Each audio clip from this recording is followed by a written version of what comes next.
put up with it anymore. USA hits back at UN Israel bashing over Jerusalem. U.S. Ambassador to the United Nations Nikki Haley said Trump's decision to move the American embassy in Israel to Jerusalem to recognize it as Israel's capital will fastball the Middle East process. But, she warned the UN and the international community's bashing of Israel will hinder the process.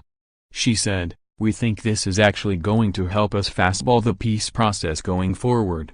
There have been repeated attempts to hit Israel, for no reason whatsoever.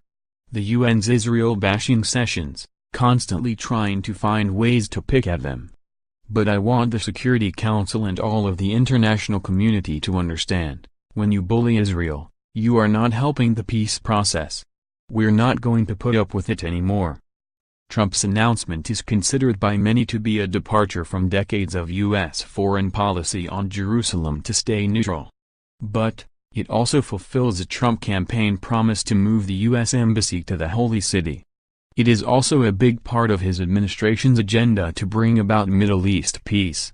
Press Secretary to Vice President Pence Alyssa Farah announced he will be traveling to the Middle East.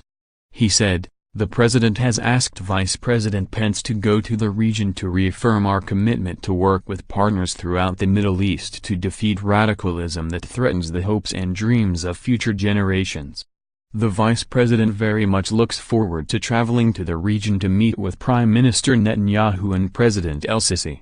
It's unfortunate that the Palestinian Authority is walking away again from an opportunity to discuss the future of the region. But the administration remains undeterred in its efforts to help achieve peace between Israelis and Palestinians, and our peace team remains hard at work putting together a plan.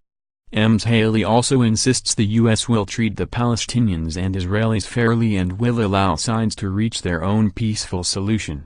She added, "We will respect anything that the two parties come together on." Following Donald Trump's announcement, widespread protests broke across the Arab world as a part of a day of rage.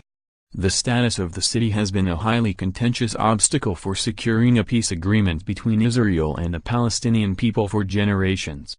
Israel considers all of Jerusalem to be its capital. Palestinians want the eastern part of the city as the capital of a future independent state of their own. Most of the international community has held back from recognizing Jerusalem as Israel's capital, including Washington, until Trump's recent announcement. Trump also noted that Barack Obama, George W. Bush and Bill Clinton all promised candidates to recognize Jerusalem as Israel's capital. Speaking on Twitter, he said, "I fulfilled my campaign promise, others didn't.